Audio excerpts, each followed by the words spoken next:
very drawn to people who make themselves up, and they're very crucial in the way they express their identity. And I started thinking about all the people that I've drawn. Diane Pernay, who's from A Shaded View on Fashion, Anna Piaggi, Klaus Nomi, Frida Kahlo, Coco Chanel, and then my most recent subject, David Bowie.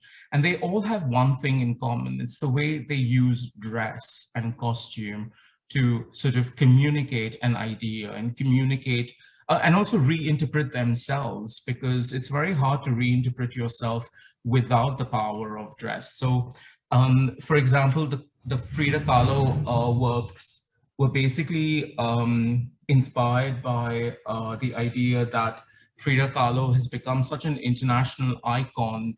I'm a Persian Indian in Britain, and I can relate to what she was trying to communicate, and the idea that she becomes incredibly iconic, people who we would like to worship in some sense. And so this idea that she could become works of art in my interpretation. I never ever do literal figurations of people and the clothes that they wear. I always take something that they were trying to communicate and then make it my own.